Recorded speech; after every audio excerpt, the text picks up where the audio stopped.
Olá pessoal, o conteúdo de hoje será correção e comentários de questões de Enem e vestibular, ok? Sobre o conteúdo de eletrostática e eletrodinâmica, cargas paradas e cargas em movimento, ok? Bora lá!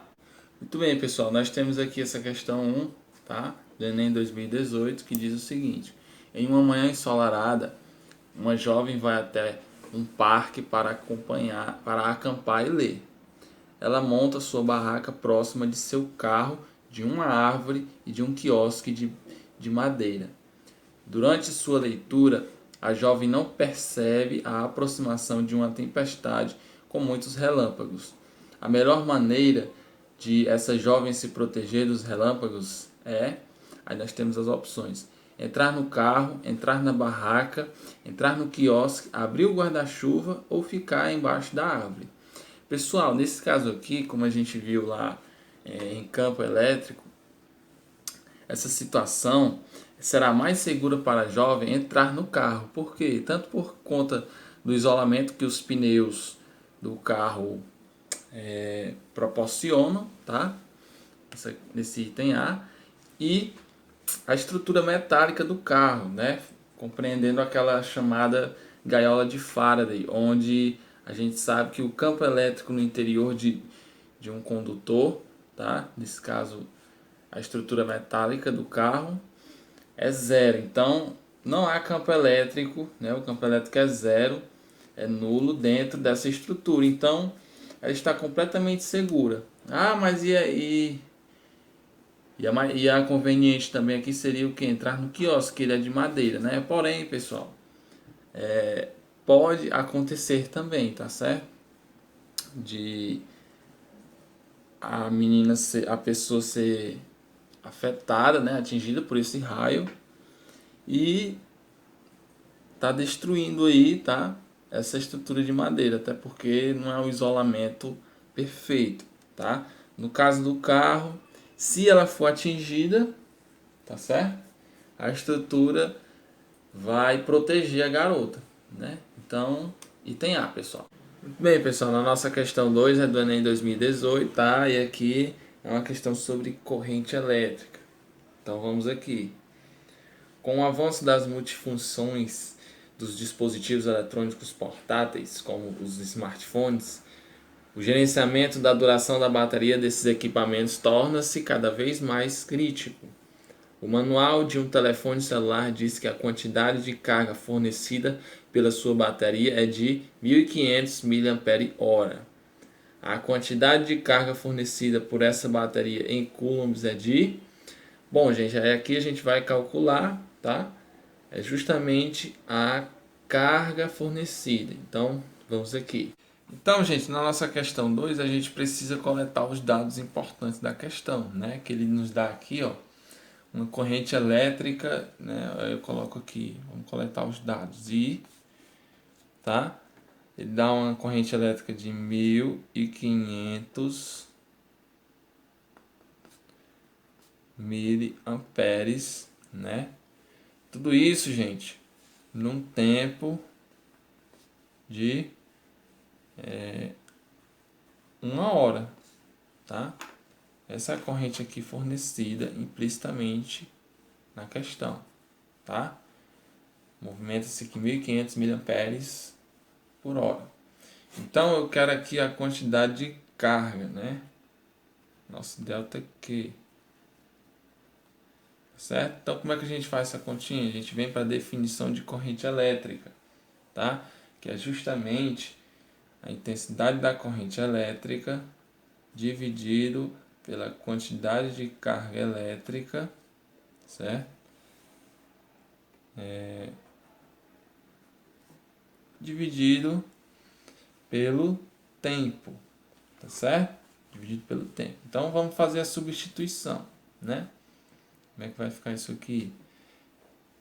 I é a corrente elétrica, então coloco aqui 1500 miliamperes, pessoal. Esse mili aqui corresponde a 10 elevado a menos 3, tá certo? Que é igual a delta Q, quantidade de carga, sobre 1 hora. Gente, um detalhe importante.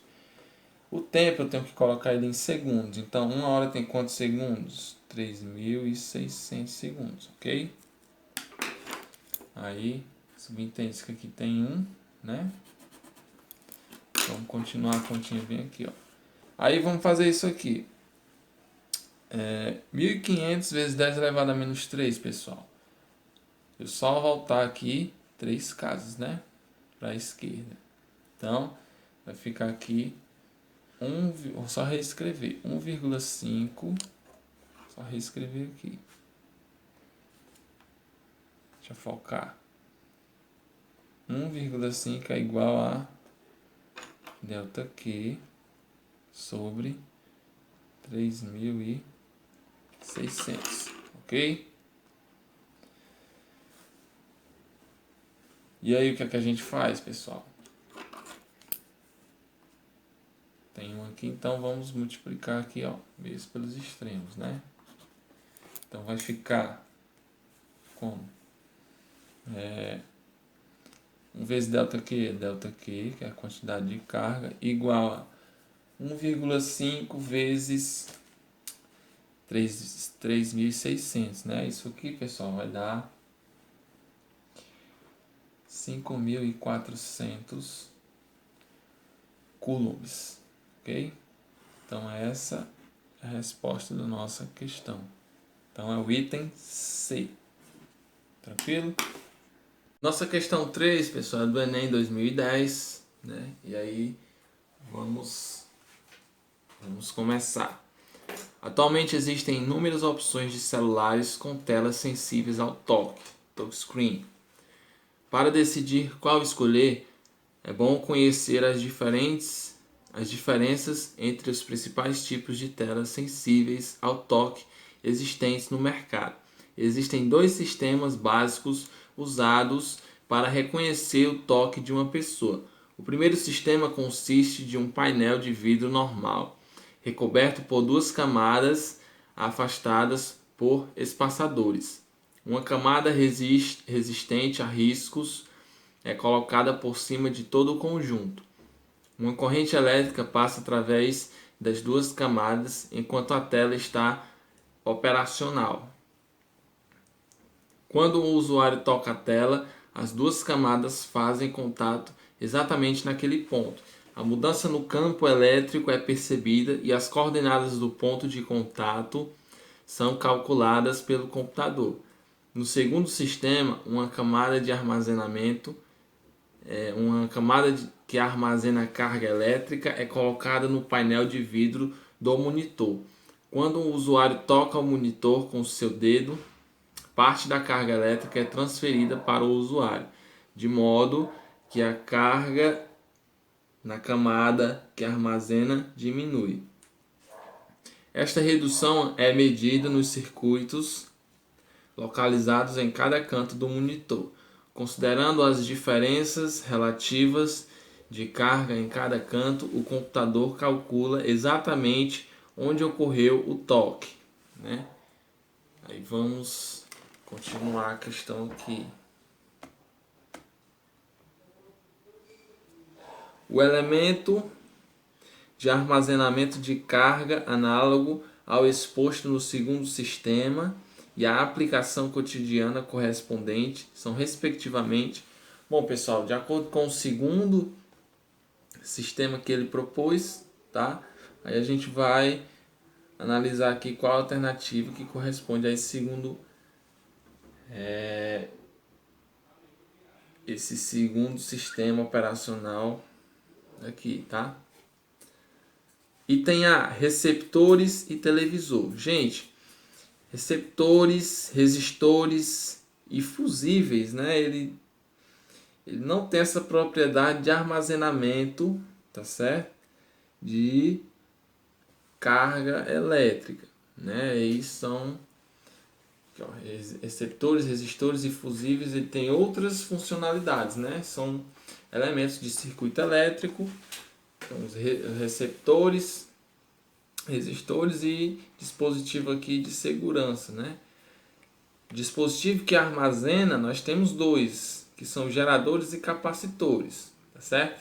Nesse caso, galera, a gente não vai marcar geradores e telefone celular, tá certo?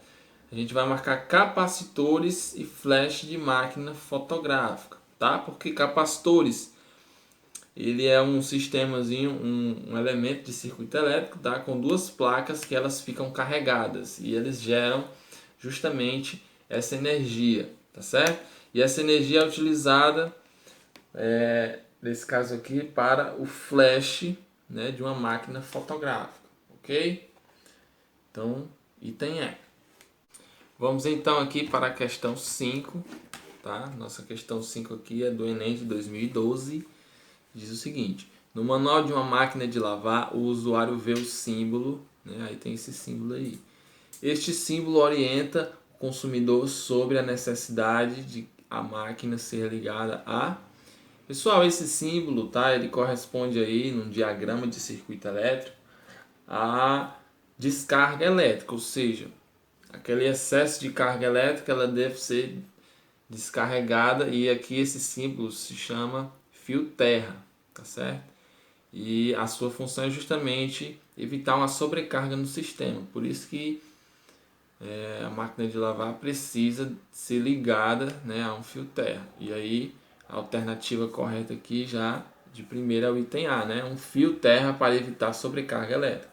Aí os outros aqui, item B, um fio neutro para evitar sobrecarga elétrica. Não é neutro, né? É fio terra. Item C, um fio terra para aproveitar as cargas elétricas do solo. Negativo, nessas cargas que estão sobrando aí, né, na máquina devem ser descarregadas, ok?